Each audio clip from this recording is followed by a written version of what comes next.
ఆవాలు, జీలకర్ర, ఎండుమిర్చి, పచ్చిమిర్చి చట్పట్లాడుతున్నాయి కానీ పోపు ఆపేసుకోవడమే. ఇప్పుడు ఈ పోపుని అంతటిని వేరే దాంట్లో తీసేసుకుందాం.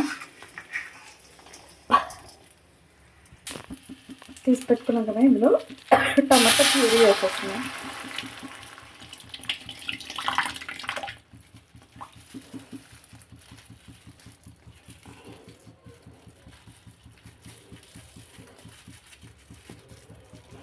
బాగా పండిన టమాటాలు, మంచి పుల్లగా ఉన్న టమాటాలు వేసుకోవాలి, లేకపోతే కొద్దిగా చింతపండు వేసుకోవాలి.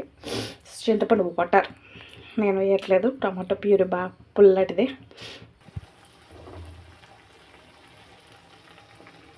కొద్దిగా పసుపు, ఉప్పు,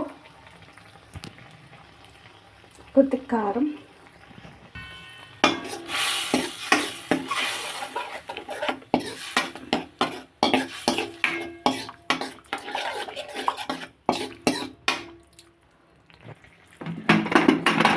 ముందుగా కుక్కర్ విజిల్ పెట్టుకున్నాం కదా, ఇందులో నేను కొన్ని ఎలాగో టమాటో రైస్ లాగే ఉంటుంది కదా పులిహోర కదా అని వేసుకున్నాము. రైస్ని ఇందులో వేసేసుకున్నాం.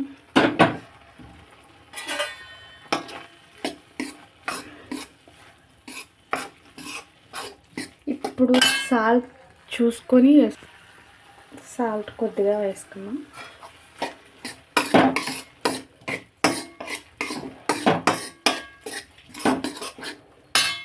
ఇప్పుడు మనం పెట్టుకున్న పులిహోర పోపు వేసేసుకుందాం.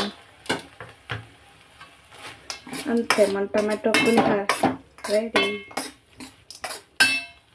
కదా అని కొంచెం ఎల్లోగా ఫస్ట్ వేసాను, అంతే ఎలా ఉంది. ఇప్పుడు మనం కొద్దిగా పెరిగేసుకొని, పులిహోర కాబట్టి మంచి ఆవకాయ ఓకే, కానీ పొద్దున్న మధ్యాహ్నం ఎండగా ఉంది ఇక్కడ, అంత ఆవకాయ తినేసి లేదు, అందుకే రైతా. ఇది పసుపు వేయడం వల్ల మంచి పులిహోర టేస్ట్ వస్తుంది. నాకు ఇష్టమైతే ఉట్టిగా తినేస్తాం, మీకు కావాలంటే రైతా చేసుకో.